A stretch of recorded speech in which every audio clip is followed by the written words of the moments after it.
السلام عليكم ورحمة الله وبركاته.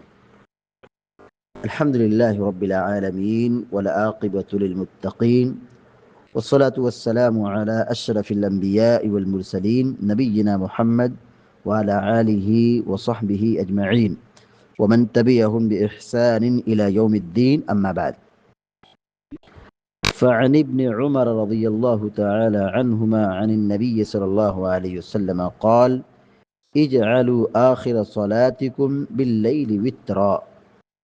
بلوغ المرام من ادلت الاحکام کی حدیث نمبر 303 ابھی آپ کے سامنے پڑھی گئی ہے۔ حدیث کے راوی مشہور صحابی سیدنا عبداللہ بن عمر رضی اللہ تعالیٰ عنہما ہیں۔ وہ بیان کرتے ہیں کہ اللہ کے نبی صلی اللہ علیہ وسلم نے فرمایا: اجعلوا آخر صلاتکم باللیل وترا. اجعلوا، تم بناؤ. جعل یجعل سے اجعل فعل امر یعنی جس میں کسی چیز کا حکم دیا جائے، کرو. اجعلوا، بناؤ، یہ کیا ہے؟ حکم ہے. اجعلوا، تم بناؤ.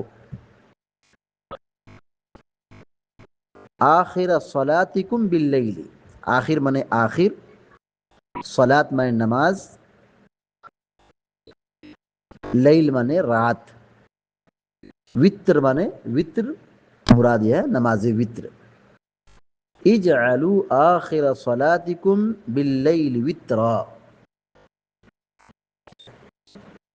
حضرت عبداللہ بن عمر رضی اللہ تعالیٰ عنہما بیان کرتے ہیں کہ نبی کریم صلی اللہ علیہ وسلم نے فرمایا: اجعلوا آخر صلاتکم باللیل وترا.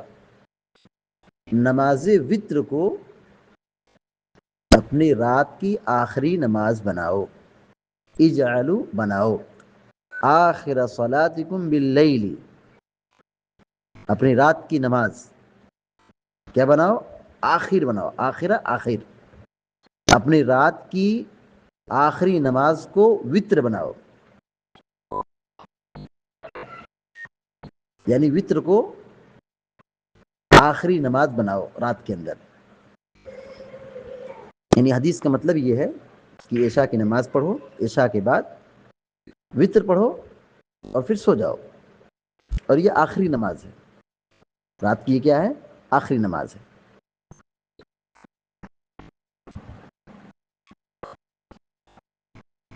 اس حدیث میں پیارے نبی صلی اللہ علیہ وسلم نے نماز وتر کی تاکید کی ہے اور ساتھ ہی ساتھ یہ کہا ہے کہ اس کو رات کی آخری نماز بناؤ.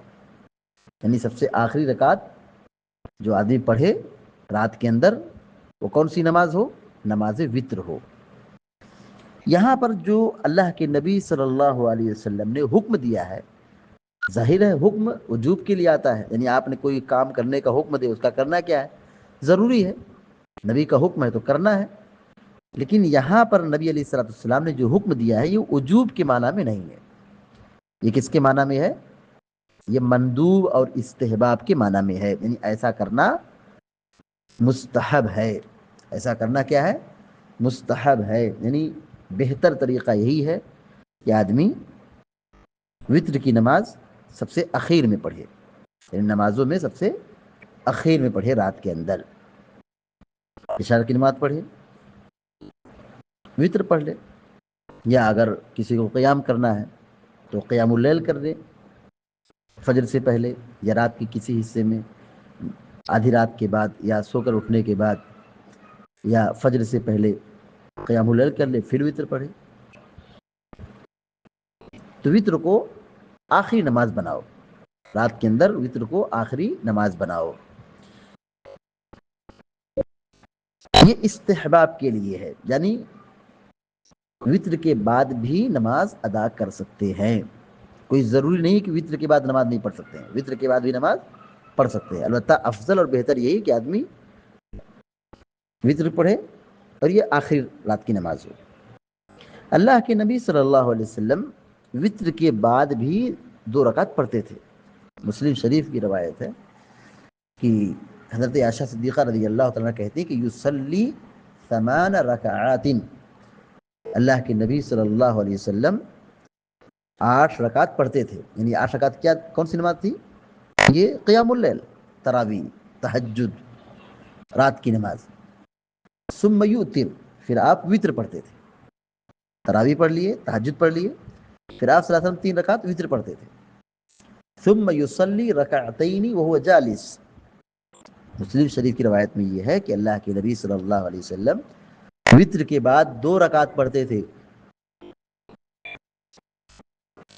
وهو جالس، اور آپ بیٹھے ہوتے تھے. یعنی بیٹھ کر آپ 2 رکعت نماز پڑھتے تھے.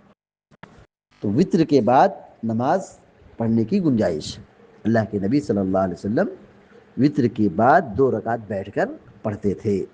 اس سے پتہ چلتا ہے کہ یہاں جو نبی علیہ الصلوۃ والسلام نے فرمایا کہ اجعلوا آخر صلاتکم باللیل وترا، اپنے رات کی آخری نماز کو وتر بناؤ، یعنی وتر کو سب سے اخیر میں پڑھو.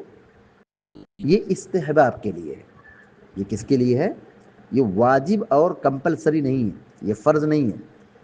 یہ کیا ہے؟ استحباب کے معنی میں ہے کہ آخری نماز بناؤ، یعنی ایسا کرنا بہتر اور مستحب ہے.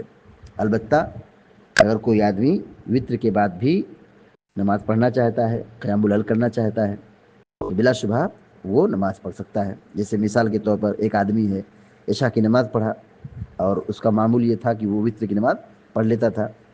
وتر کی نماز پڑھ لیا، پھر سو گیا، پھر اس کی نیند کھل گئی. اب وہ چاہتا ہے کہ میں کچھ نفل نماز پڑھوں، قیام کروں، تہجد پڑھوں. تو اب چونکہ وہ رات میں وتر پڑھ کے سویا ہے، اب پھر وہ رات میں کچھ اور نماز پڑھنا چاہتا ہے، نفلی نماز پڑھنا چاہتا ہے، تو بلا شبہ وہ وتر کے بعد بھی پڑھ سکتا ہے. اس سے یہ پتہ چلتا ہے کہ اگر کوئی آدمی وتر کے بعد قیام کر رہا ہے تو وہ قیام کر سکتا ہے، پھر مزید اسے وتر پڑھنے کی ضرورت نہیں ہے. وتر پڑھنے کی الگ سے بالکل ضرورت نہیں ہے، کیونکہ وہ وتر پڑھ چکا ہے. اور وتر کے بعد بھی نفل آدمی پڑھ سکتا ہے. کچھ لوگوں نے یہ سمجھا ہے کہ چونکہ وہ وتر پڑھا ہے تو اب اس وتر کو توڑنے کے لیے 1 رکعت پڑھے گا، تو 1 رکعت پھر پڑھے گا، پھر اس کے بعد قیام کرے گا، اور پھر قیام کے بعد وتر پڑھے گا. یہ طریقہ اللہ کے نبی صلی اللہ علیہ وسلم کی سنتوں سے ثابت نہیں ہے، کیونکہ ایک رات میں 2 وتر نہیں ہے، ایک رات میں 1 ہی وتر ہے. یہاں پر تو آدمی جو وتر کے بعد قیام کر رہا ہے تو وہ جو ایک مرتبہ وتر عشاء کے بعد پڑھا ہے، پھر وہ سو کے اٹھے گا، پھر 1 رکعت پڑھے گا، پھر قیام کرے گا، پھر وتر پڑھے گا، تو 3 وتر ہو جا رہی ہے. ایک رات میں 1 ہی وتر پڑھنا ثابت ہے. ایک رات میں 1 سے زائد وتر کا پڑھنا ثابت نہیں ہے. تو اس حدیث سے جو باتیں معلوم ہوئی، نمبر 1 وتر کی نماز پڑھنا چاہیے، اور دوسری بات یہ معلوم ہوئی کہ وتر کو آخری نماز بنانا چاہیے. وتر کو آخری نماز بنانا چاہیے رات کے اندر. اور اس حدیث کے ضمن میں ایک مسئلہ یہاں پہ واضح رہے کہ اگر کوئی شخص وتر کے بعد بھی نفل پڑھنا چاہتا ہے تو وتر کی نماز پڑھ سکتا ہے، اس کی گنجائش ہے. اللہ کے نبی صلی اللہ علیہ وسلم کی سنت یہ بھی تھی کہ آپ وتر کی نماز کے بعد 2 رکعت نفل پڑھتے تھے. تو اس سے علماء نے یہ مسئلہ اخذ کیا ہے کہ وتر کے بعد بھی نفل پڑھی جا سکتی ہے. اسی طرح یہ مسئلہ اس ضمن میں واضح رہے کہ اگر کوئی آدمی وتر پڑھ کر کے سو گیا ہے اور پھر وہ اٹھ کر کے کچھ نفل نماز پڑھنا چاہتا ہے، قیام اللیل کرنا چاہتا ہے، تو وہ قیام اللیل کر سکتا ہے، اور پھر مزید اسے اخیر میں وتر پڑھنے کی بالکل ضرورت نہیں ہے، چونکہ وہ عشاء کے ساتھ سونے سے پہلے وتر پڑھ چکا ہے. تو اب مزید وتر کی گنجائش نہیں ہے، کیونکہ ایک رات میں 1 ہی وتر ہے. اللہ تعالیٰ سے دعا ہے کہ اللہ تعالیٰ ہم سب کو آپ سب کو نمازوں کی حفاظت کی توفیق عطا فرمائے اور علم و عمل کی توفیق عطا فرمائے. آمین یا رب العالمین. وصلی اللہ علی نبینا محمد وسلم تسلیما کثیرا. السلام علیکم و رحمۃ اللہ وبرکاتہ.